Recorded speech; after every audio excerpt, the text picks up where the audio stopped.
have done this yourself too. Can we get the air meet here? Okay. But it's easy. It really like amazing.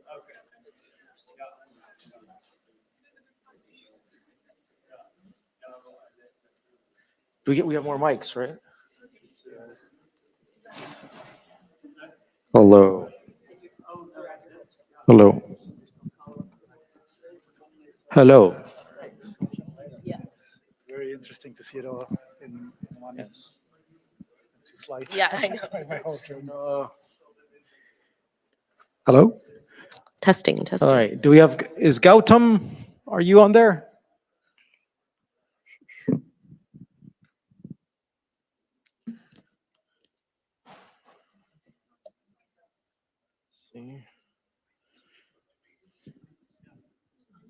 Okay. Well, when he joins. Well, okay. So matter of time, because we only have 1 hour and there's so much stuff to talk about. And I thought Gautam was going to be here in person. We're going to have this. Let me sit over here. So first of all, we've had a great session, and let me introduce myself again.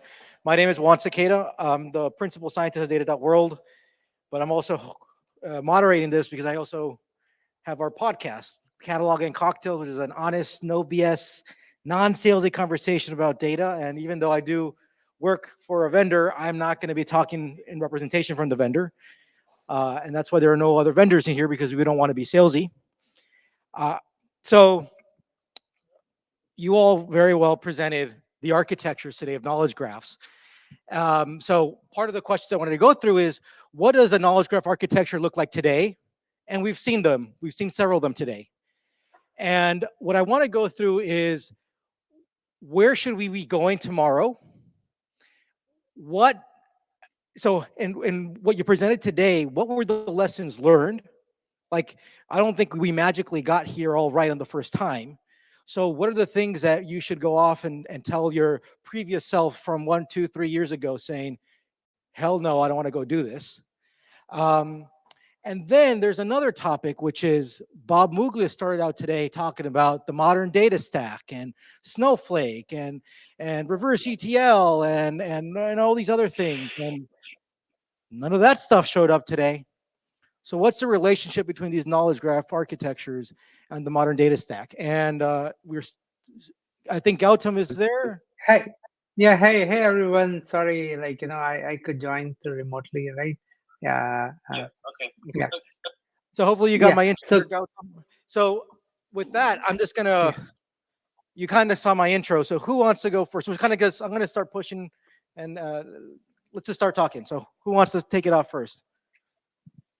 Sure. So I guess one of this is answering kind of two of your questions at once. I think the future of knowledge graph architectures is that there is not a kind of single knowledge graph architecture, that it's one of the kinds of most kind of flexible frameworks that is very specific to different use cases. I think that there are going to be knowledge graphs that are very relevant to certain applications, like the recommender engine use case that I talked about. That's something that is highly specialized and, requires a kind of microarchitecture in the larger ecosystem of that organization. But in Gregor's presentation, you talked about knowledge graphs for kind of like enterprise-wide data connectivity and sharing. And so I think that there's going to be more and more knowledge graphs that follow that format too.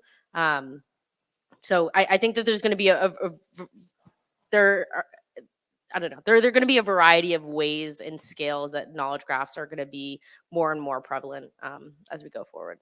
All right. So you also spoke a lot about prototyping right now. Gautam and Gregor, I mean, UBS and Intuit, gigantic companies, and from what we can tell, these are things in production. Is the architecture that you have today, how is that evolving for tomorrow? So first of all, 100% agree with Sarah. What I see, there's no one size fits all, and banking on one technology or one specific stack is futile in my mind, or in my opinion. It will evolve over time, and where we see the future heading is embracing these diversity and basically already planning for, okay, we have to deal with multiple technologies. We have to deal with multiple cloud vendors, most likely. We have to deal with multiple database technologies, you name it. So embracing the diversity, that's where I see, or where we prepare. All right, so Gregor's saying embracing diversity. Gautam, can you add to this on the screen? And you're muted if you're talking. Yeah, sorry, I muted myself. Yeah, I think like first of all, like really thanks for this panel invitation.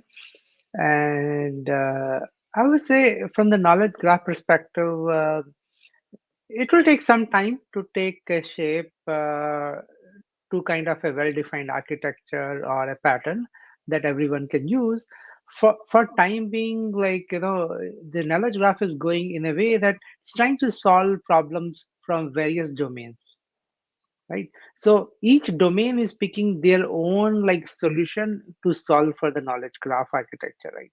And how I see that, initially, like, the technology goes very broad, like, it diverges into multiple kind of a things, and then it starts converging kind of a thing. So currently we are at a stage where we are like divergent, but after some time, I mean, maybe in like next 5 years or so, we will start seeing like adoption of knowledge graph in like multiple organizations, and then converging towards a common architecture that can be used by, like, I mean, as a pattern for everyone, like, in the industry. That's how I see, like, we would be going towards a knowledge graph.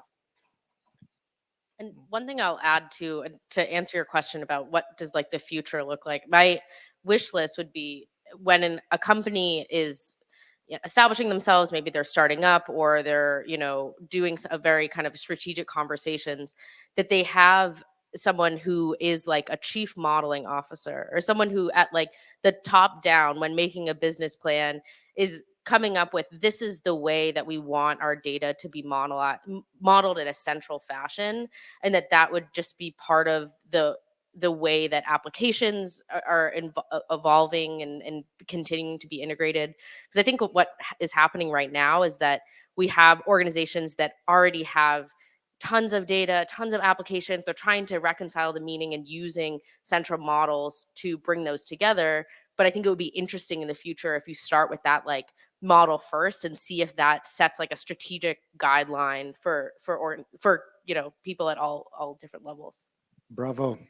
So this is super interesting, and this is I mean, I push a lot this whole notion of we live in this world of a data first world. We need to go into this knowledge first world.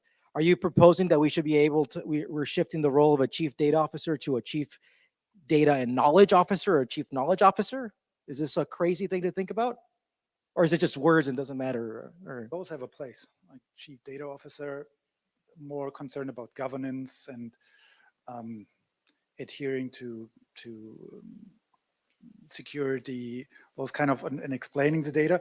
And then chief, how did you call it? Chief modeling officer, but not, I mean, I do work in knowledge management, so would be happy to see a chief knowledge officer. Just someone who values the importance of having a model in the first place will go a long way. Gautam, at Intuit, do you foresee something like that in the future, or is this too crazy? Are we smoking dope here? Like Intuit currently, like the direction is we have a chief data officer. Of course, like the chief knowledge officer, like not yet given a lot of thought about it, like at Intuit side, but who knows, like things may change over the time, looking at the industry trend kind of a thing. But it's good to be like, closely connected with the data organization, because that is where all the knowledge lies. Like that's how I see.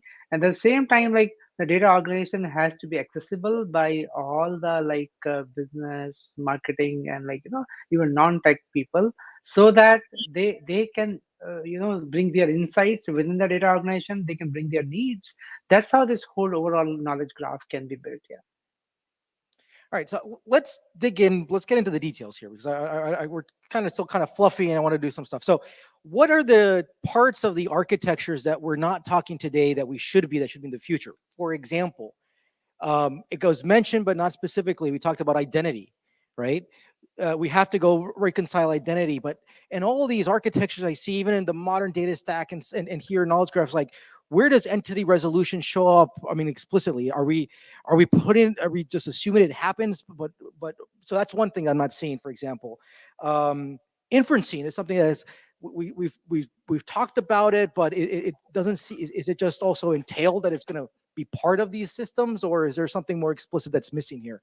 As two examples, just very specifically, what are we not talking about today that we should be, that is something that we will be talking about tomorrow? Who wants to go first? Do I take it?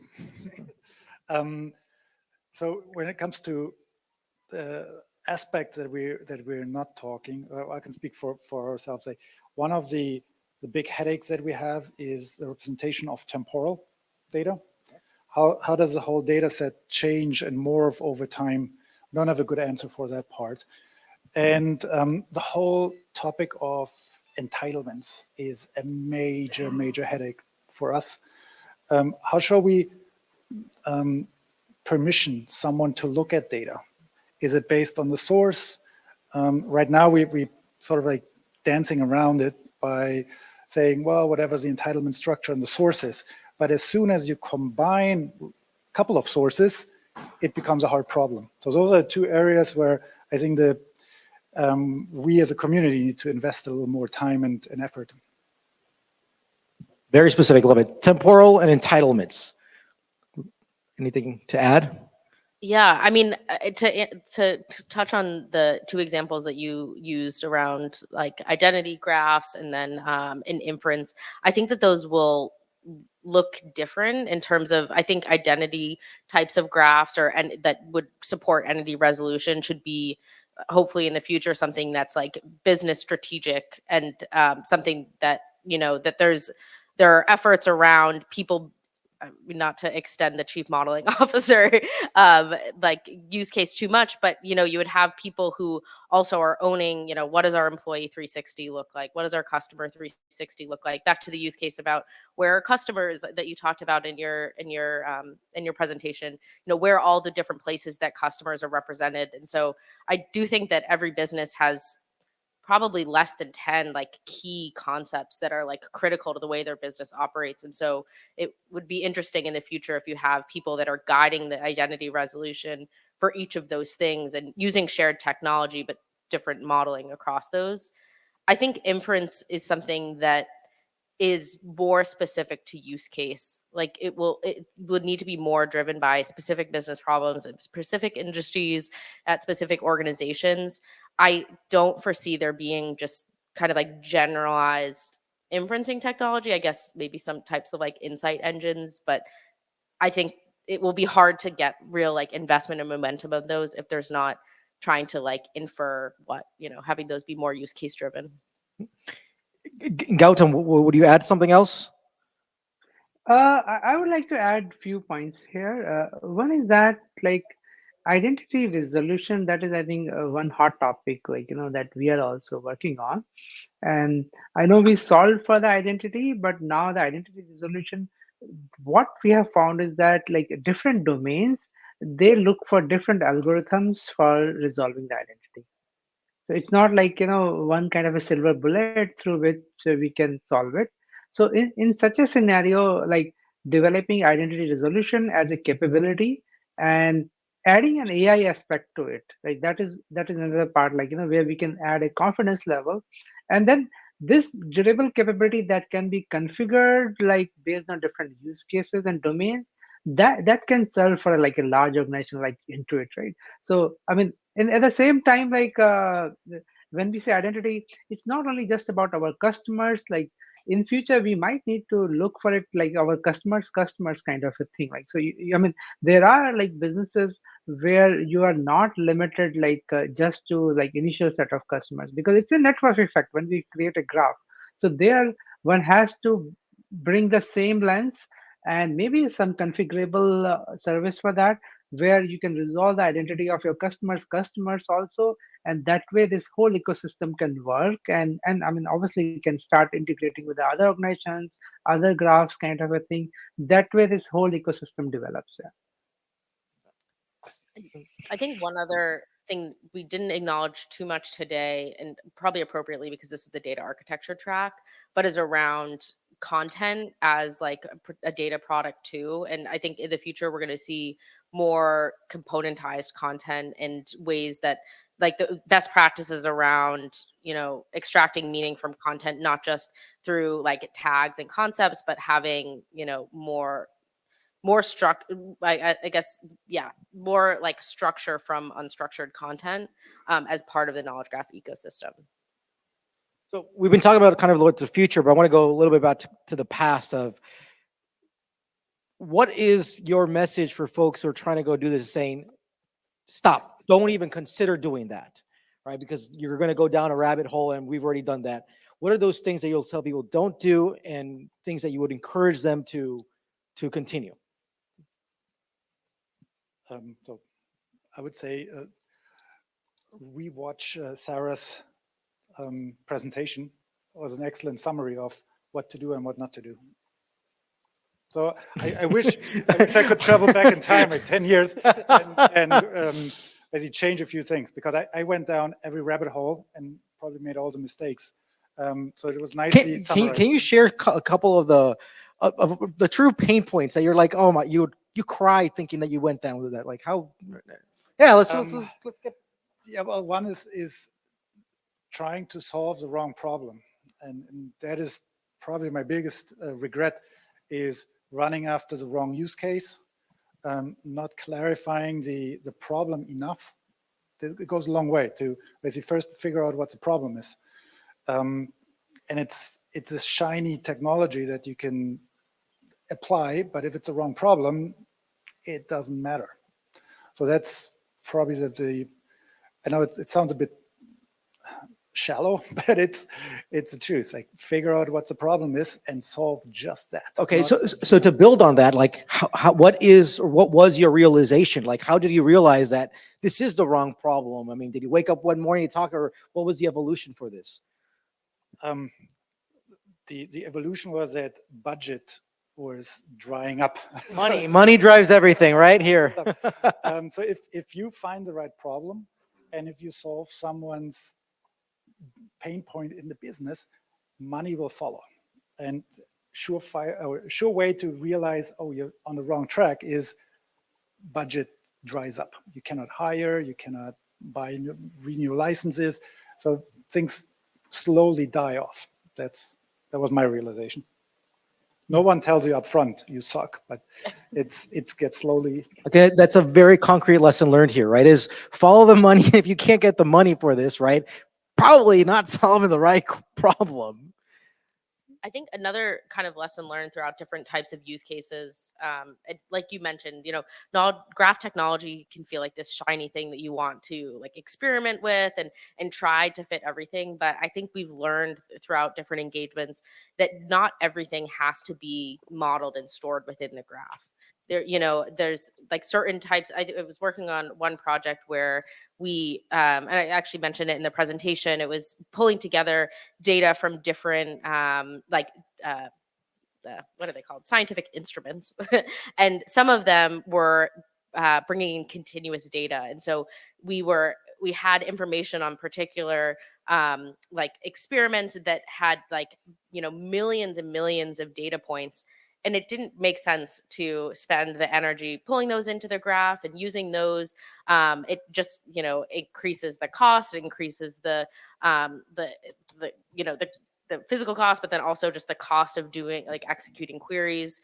And so I think as part of the design process, it's important to look at everything really and critically, like what is, you know, beneficial to have within the graph and what can have a kind of relationship or storage outside of the graph. So I think we're going to be seeing more and more that being part of the modeling conversation, and more ways to like virtually connect with metadata about your concepts that is not critical to have actually stored within the graph. Right. So this is a really important point. I'm glad you brought it up, because I wanted to get there. And I want to get there in a second about how to know what goes in a graph and what doesn't go in a graph. Because I think also my experience is like, oh, you think everything gets into the graph. And like, that's probably one of the first things you realize you don't. And I want to purchase to Gautam, you brought up in your presentation about having all these different storage mechanisms, a polyglot approach. was this a realization you had from the beginning, or were you guys going down the let's put everything in a graph and then realize we shouldn't? Can you share with us your experience, your insights on this? Yeah, so yeah, I'm happy to share that. Yeah. So what happened is that like we started a journey like 3 years back, and we had already the like experts and architects like who had deep knowledge into this kind of a problem domain. Now in that scenario, I'll like I'm happy to share that we actually started like from polyglot strategy only, like because we in the past like we have come across those pitfalls where you start from the graph or you start from one specific like database storage technology. So that's the reason we from the beginning itself started on the polyglot, where we said, hey, this is the kind of data which goes better into like a big document store, and this is like the kind of attributes which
we can use to build a database. So and we use whatever technology is the right fit. So we use what do we use?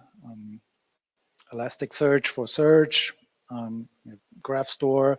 We use Kafka, or it's not necessarily a database, but we use Kafka with KSQL that makes it almost a database.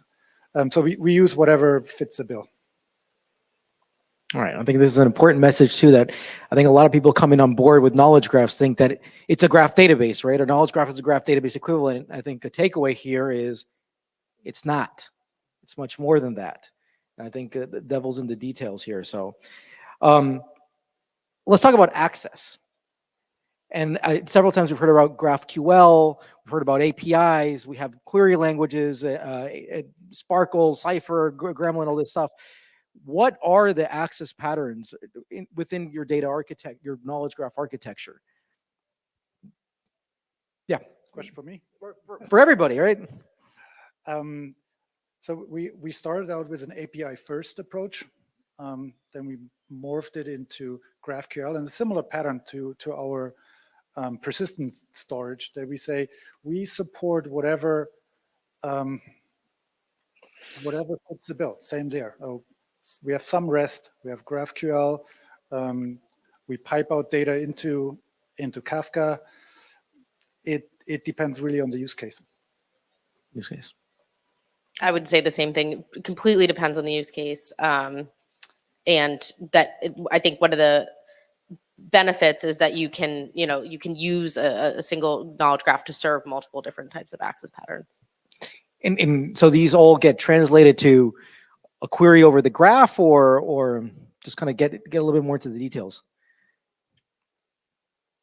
So the most of it goes against the Sparkle endpoint, but we cache a lot of our knowledge graph because our APIs get hammered. So we have probably 80% of our graph is in persistent cache. Okay. Gautam, would like to add? Yeah, sure. I would like to add, like, as I mentioned in my presentation, like 3 access patterns. One was like choosing a GraphQL API, which is like behind a GraphQL graph orchestrator, and that can access data from like the document as well as from the graph database. Second is like the notifications, any change data that happens in our whole knowledge graph that gets published to the topics. And we generally go for the generic topics rather than the consumer specific topics. And these generic topics can be subscribed, and consumers can read on what is happening inside the knowledge graph. And thirdly, in the access pattern, as I mentioned, replay. So for that, what I would like to add is that a lot of analysts and other let's say data scientists, they need to run queries. So we built an offline knowledge graph store also, so that like every night this whole thing gets hydrated into an offline store, which is where like heavy queries only for the analysis can be run, whereas the live queries which are serving our real-time production use cases, they are going through these three access patterns kind of thing. So this is how this whole ecosystem we have worked. And of course there are more access mechanisms like using widgets, and these are the ways by which we want to add it in future, so that anyone can have access to our graph within minutes kind of a thing, rather than writing their own mechanisms to get insights from us. Yeah. Anything to add? All right. So I wanted to talk about other parts of architectures is the people aspect, right? I think I've been holding on. All right. Well, let me just say, let's talk about people. You seem you want to go say things about people. Go. We talk about technology all the time. I forget that, or my biggest challenge is finding new talent. The pipeline is, it's not fresh talent is not in a pipeline. We heard it from the, forgot the name of your insurance startup. Where to find the people? I'm right with you. Mostly in Europe these days. Israel is also a hotbed.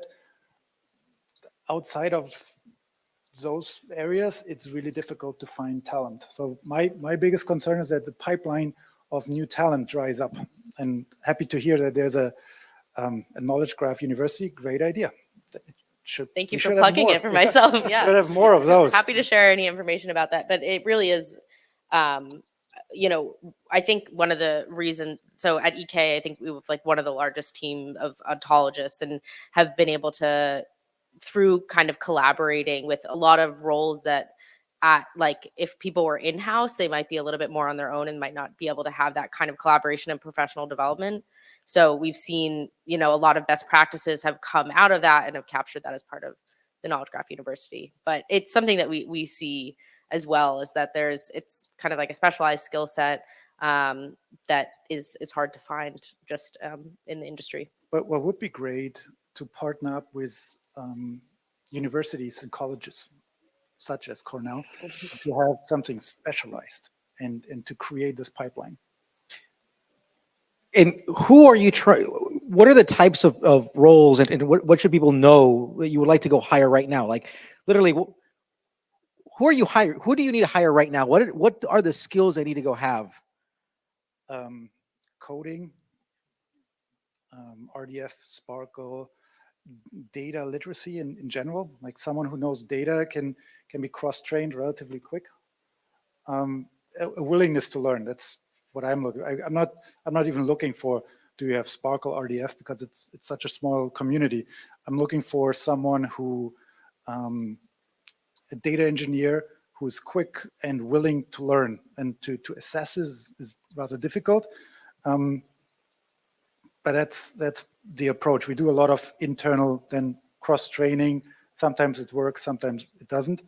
But having this, that's why most of my teams are in Europe, because this is where the universities are investing a lot. And there's simply more people who are already exposed to the technology, and that makes it easier to hire. Gautam, how about you? How is the people aspect at Intuit? I mean, how's hiring for you, or are you training internally?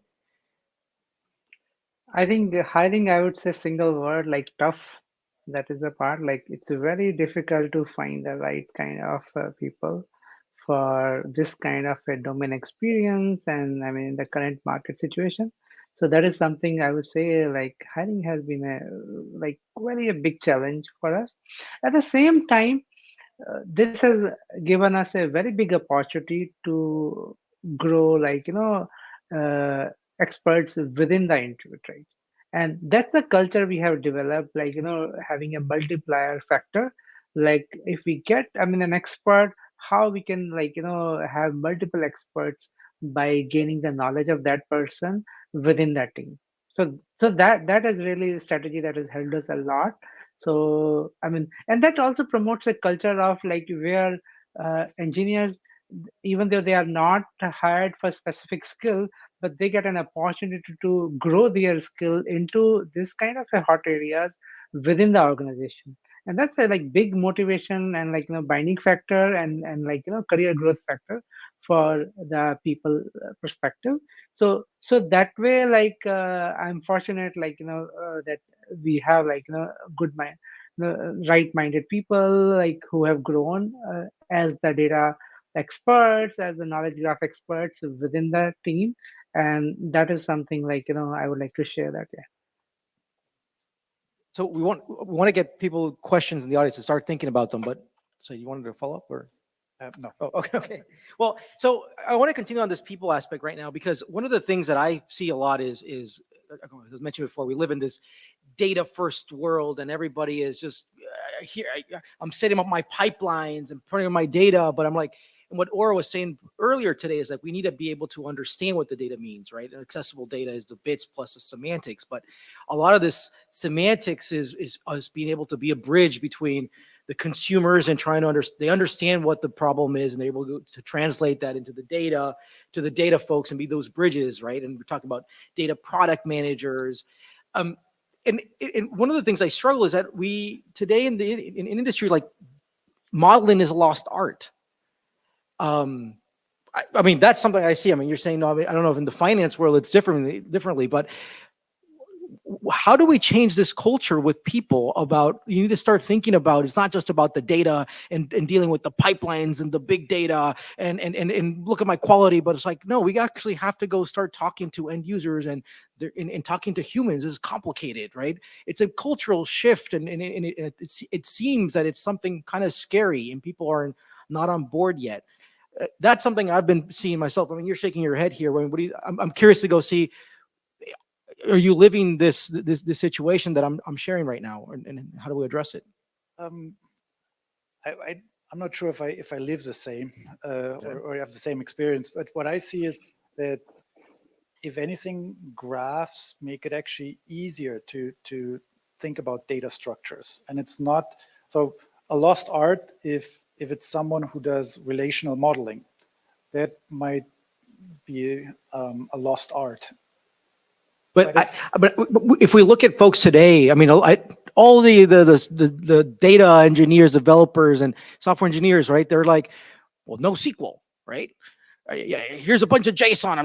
The data's in there, right? So you built everything in application, but like, no, there's semantics in there, but you just don't.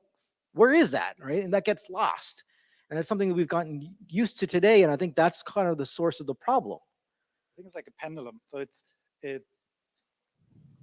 the data lakes and the lake warehousing, whatever the name is, that was on the far end of the pendulum. Now it swings back to the data mesh paradigm, and people realizing, oh, we have to think about data as a product and domain specific. Little modeling goes a long way. So maybe we spend some effort to describe what we have. So I see it swings back, and we're going, or we appreciate the modeling a bit more than we did in the last 5 years. You've been shaking your head, or? Yeah, well, I agree with all this. I do think that I think the critical role in creating a culture where engineers are thinking about things in a more user-centric way is having that data product manager, creating a culture of, exposing engineers to the business value of what you're creating, and, interactions with users. I would also say, interactions with modeling people, interactions with user experience designers, have building out knowledge graphs. I mean, we talk about the different teams that we like to see when building out when building out knowledge graph products. But I think it's really important that there's a lot of collaboration across those, and that everyone's kind of moving in parallel. And that comes from a data product manager, I think. At Intuit, how are you guys seeing this? Like, do you also, how much investments do you have in the data modeling and having data product managers and so forth?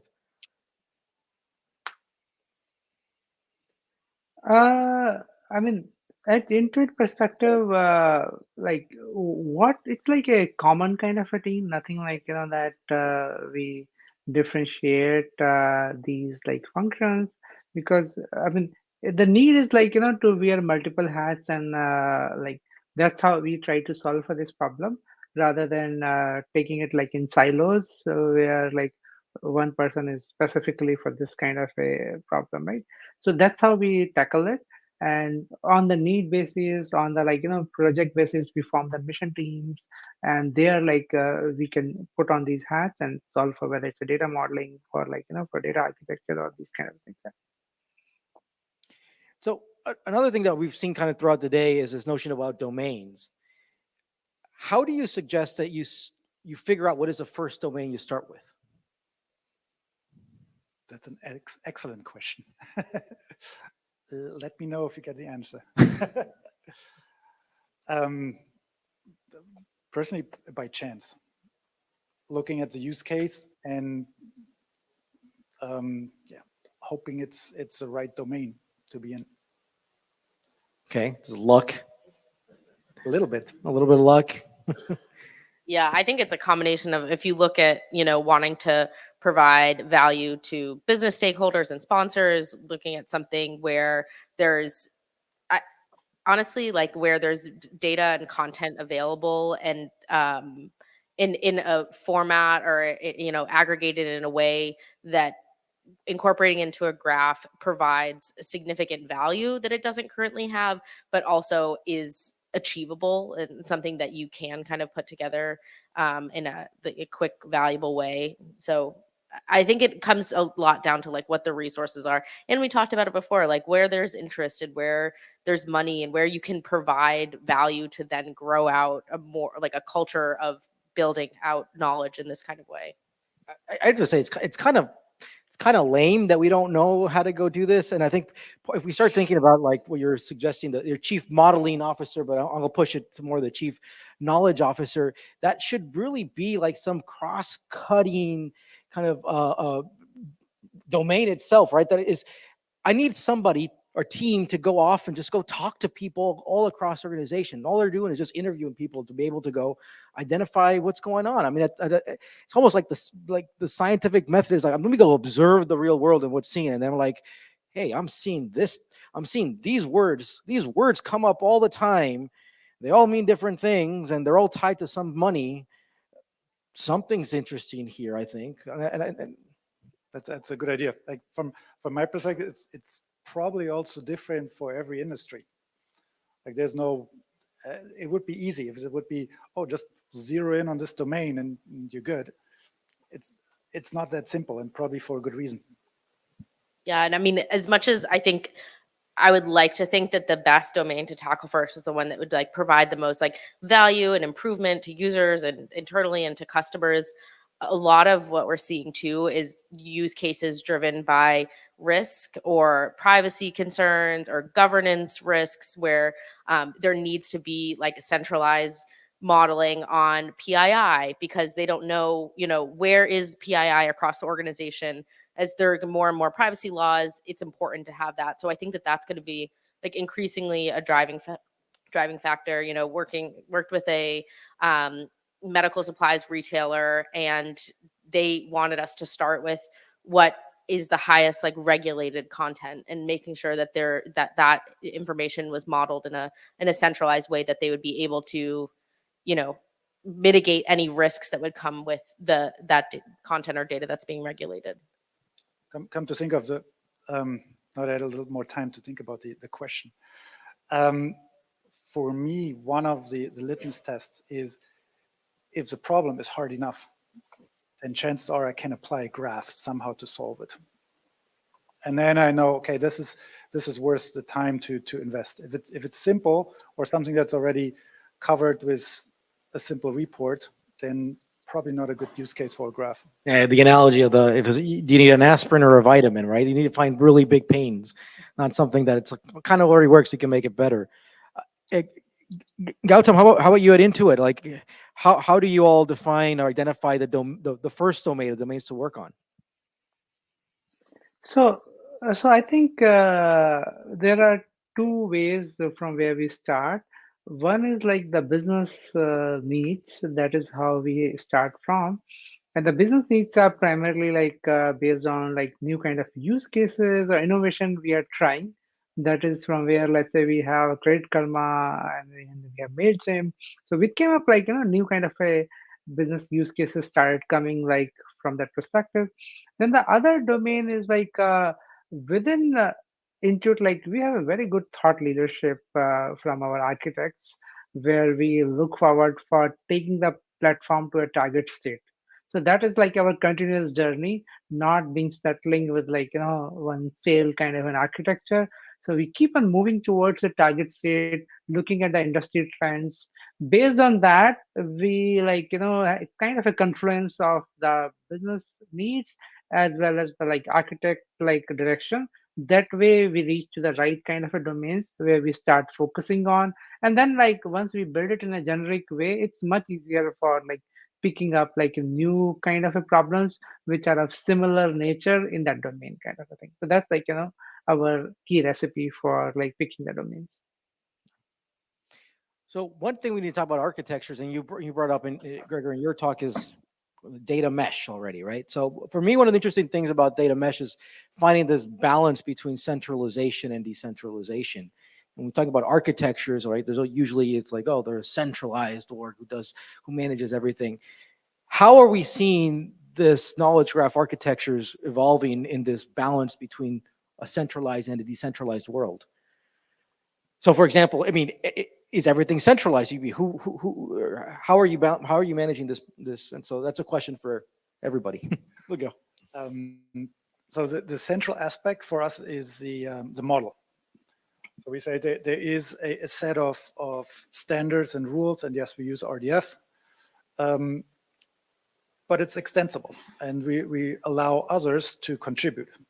And this also is a constant tug of war if there are two teams serving the same domain and have different opinions about what the right model is. But it's good as long as they're on using the same standards. It's like the free market. It's like the analogy of the bazaar. You set up a few ground rules and then let the bazaar figure out how to deal with it. So that's the central aspect of it.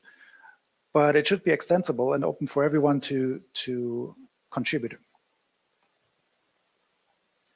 Yeah, I think that the architecture, I mean, it depends on use case to use case, but I feel like a driving factor should be the organizational like culture and norms that there are, where, some organizations have strong centralized governance and generally just have kind of a centralized like executive power. And so I think that if that works, then the architecture can follow suit.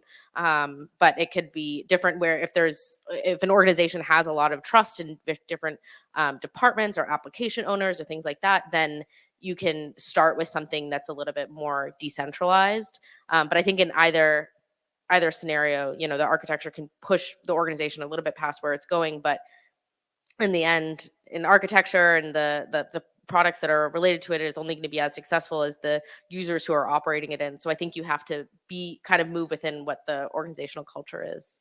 So, Gregor, you said something here very important, which is the model is centralized but extensible. You want to set a few ground rules. Let's get more specific on this. What exactly is centralized with respect to the model, and what are those specific ground rules? So centralized is the glossary of terms. So when we talk about the application, then there's only one application. When we talk about a trade or a loan, then we have a central glossary where we say this is a loan. A loan is a loan, but you can have specializations of it. But the superclass is a loan, and we reserve the right to say we define it, and here's a place where you can look up what a loan is. Now there are others saying, you know what, RDF, screw you, I'm not interested. We say that's fine, do whatever you want, but if you talk about a loan, you better refer to it. So use JSON schema or JSON LD to say, this data point that I have here is a loan. And by the way, look it up there so you have the definition in one place. How big is a model that is centralized in your case? We have a couple thousand classes. So you've centralized the development of a couple thousand classes, and that's what people either use that or they can extend that if they want. Yes, they refer to it. It is like a schema.org. Okay. And 1,000 seems like a lot, or it's a big number. Is it big or is it not big? I mean, compared to some of our UML models, it's small. And how long in your case did it take to get to that 1,000? 2.5 years. Okay. I see people kind of, oh, okay, interesting. All right. Is that good? Is that bad? I mean, I don't know, but it's a good data point, right? It's a bar to go set in here, right? Actually, so to expand on that, like, what was the process during those 2.5 years? What was the culture to get there? Like, I don't think everybody walked in the room and they're like, "Yep, we agree," and we keep going, right? So yeah, and we still have a lot of discussions, and it doesn't mean that everyone follows. So that's our group-wide guideline. But there are pockets, kingdoms who are independent of it, and that's okay. We deal with it, but we allow the application, or we encourage the applications to contribute to the firmware fabric. That's how we call it. Basically, hook yourself into the firmware fabric, share your data as far as you're comfortable with it, but share it by explaining it and use the firmware fabric so that others can compare apples and apples. That's our sales pitch. It's an ongoing process. I'm not sure if we ever get to 100%, probably not. But it's one way. It's definitely better than our current situation. no, and I subscribe with this. I mean, the world is full of chaos, and we can't expect to be able to organize this chaos. So we need to enable and have some friction. And at the end of the day, if people disagree, well, let's go figure out why they're disagreeing. Maybe we can come up with an agreement or not. And I think I like to call this, let's enable some intellectual friction. And at the end, we may agree, or we figure out we just have to live in different kingdoms for some reason. So how is this in Intuit? Like, we just heard at UBS, they have 1,000 concepts centralized, took them 2.5 years to get there. What does it look like at Intuit? Yeah, I mean, at Intuit, like, I mean, we of course, like, we try to centralize things for one primary purpose, that do not want to have clones, like, for a specific thing, like within the organization, because that's like a big challenge. Like, if the communication flows are blocked, and similar kind of a technology, or like a thing is developed by two or multiple teams, kind of a thing, and then we have a clones and a problem of like who to, like, stop and how to manage, and it involves a lot of cost also. So we have a like concept of a city map kind of a thing. Using that, we have like a centralized kind of a city map, but like it's a decentralized implementation. Like, I mean, within that city map, everyone like gets their own area domain where they can go build it, architect it, kind of a thing, and like, make it like a durable capability that can be used by like rest of the, like, organization. So that's the like solution approach that we have taken for our Intuit. So we got 10 minutes left. Are there questions? Do people have okay. Whoa. Okay. So I always like to do this, the magic wand exercise. All right. So magic wand, you got the beautiful knowledge graph architecture. It's working and everybody's like knows how to go use it. What are the applications, the use cases that you think like this is the future because they're using the knowledge graph? Question for me? For everybody.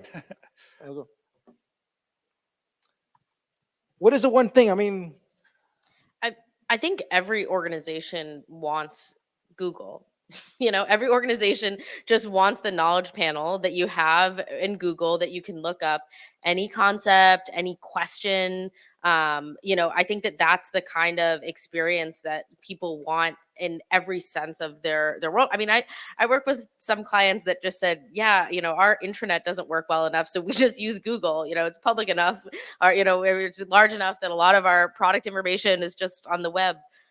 So there's so many different applications that Google has modeled, but that's where I think organizations want to be. I want to be that way in my daily life. All right, love it. So future is every organization will have a Google Knowledge Graph panel. How do you see it? So I have freedom for my magic wand. Yes, magic wand. So we call it the situational awareness. What I want is to know every data point, every network connection, every piece of data in the firm. Where is it? What does it mean? Who's using it? Who's accessing it? That is one of our goals. And what we're planning to do is to apply some graph ML magic. We don't know yet how to do this, but that's our goal, to have full situational awareness. What data is where, when, who accesses it, what does it mean, and. All right, and Gautam, for you got a magic wand. What are you going to do with it? I think if we get a magic wand, I would really love to get the best people in the industry, and that's how, grow a culture, through which we can solve this problem, and continue to grow this. At the same time, bring back the expertise and knowledge of those people through these conferences back to our technology world, so that we don't keep it as a hidden secret, but share it broadly with the rest of the world like that. I love it. So magic wand is to actually go magically get the people we need that we don't have right now. All right, we got a few minutes, and I'm sure questions. Who is? All right, go 1, 2, 3, 4. Let's see. Be quick, crisp, concise.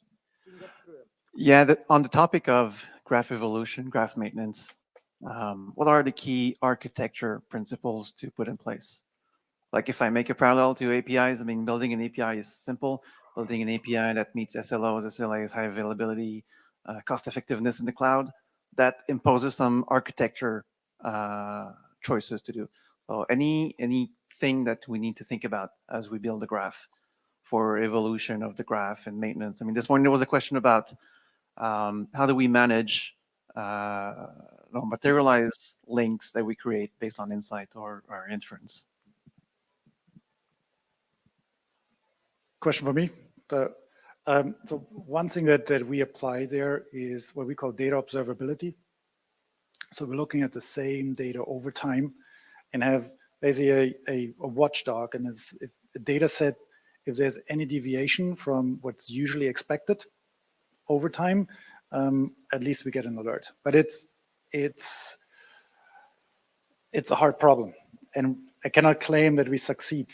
But this is our idea, that we need to have tooling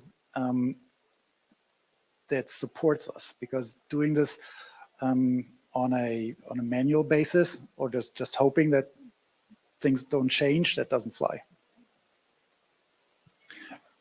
Quick question. In the use cases that you have encountered, do you have seen a need for multi-hop graph traversals beyond 2 hops or something like that? Yes, absolutely. Yeah. And I think it depends on one use case that comes to mind was a deterministic recommender that was doing kind of traversing relationships. I think we max out at maybe 4 relationships with that to try to connect unstructured content based on topics. So it was traversing topics, but also metadata like user profile and other kind of person type information. But yes, absolutely. Yes. Hi, everyone. Al Baker. I lead the implementation team at Stardog. One big fan of your work since your original PhD came out.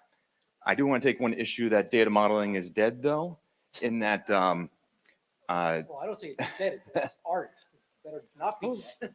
So, kind of the question for Gregor, and I'll kind of get there in one moment. And that is, I always view it as database normalization is perhaps the most critical skill. And all the questions on, how do we hire, and looking at that and kind of where that conversation went, I suspect a lot of the challenges in recent years has been some of the schema on read type systems. And you mentioned 3 data lakes. So I was hoping you could give us some commentary on some of the challenges there, and if the modeling and kind of trending towards higher levels of normalization within the graph is something that you see within your implementations. Let me just play it back so I'm sure I understood the question. So do you mean that that there's no emphasis on data modeling? That is there any difference from a traditional database being elevated into the graph versus some of the new things like data lakes, where maybe the schema was not modeled the same way as it has been in the past? Like, you don't fire up Irwin to model S3 and upgrade your, like you would Oracle and stuff like that. I would, I think a lot of the data lake implementations missed completely data architecture to begin with. Just dumping old stuff into great technology doesn't help. I compare our graph initiative more with the classical relational modeling 20 years ago. Same rigor applies. We have a dedicated modeling team that we're about to dissolve. And the reason for this is not because we don't need modeling. We realize that having a dedicated team is almost like an ivory tower. So what we do instead, we embed all those modelers within implementation teams. And that is something that works out quite well for us. But it's definitely, an emphasis is on modeling, for sure. Related to this, hi, Justin Beck, Point72. How do we get vendors of data to actually become enablers to this, like the Bloombergs and FactSets and Duns and Bradstreet? They give us data dictionaries and old Excel sheets that have textual descriptions of things, but no standards often. We shouldn't have to remodel what a company is or what a person is or something. That if the vendor selling that data has a clear definition, how do we encourage vendors to actually provide this, the new data dictionary of the future? Everybody is passing semantic models instead of Excel sheets of simple glossaries. Excellent question. Sarah, do you want? I have an opinion to this. Yeah, you want a magic wand?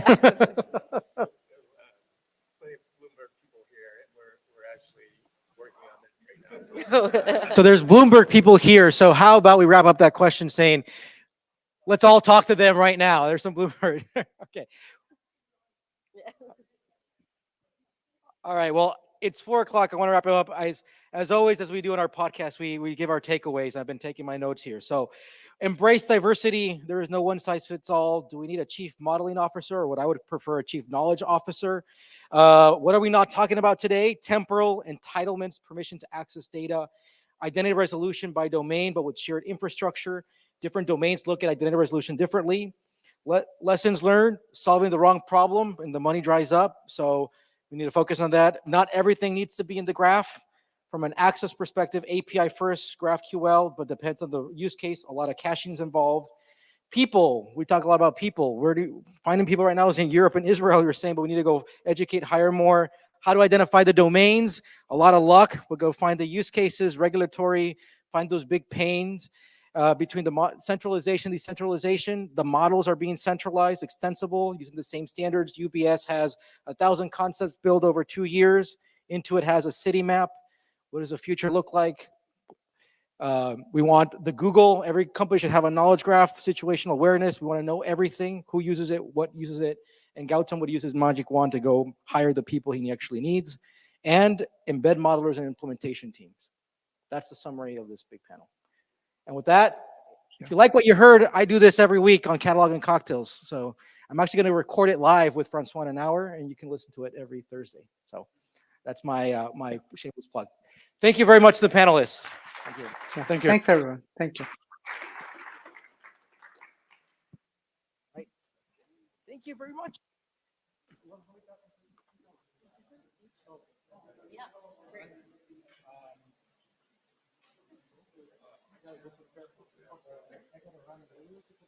Yeah. Are you going to be attending tomorrow?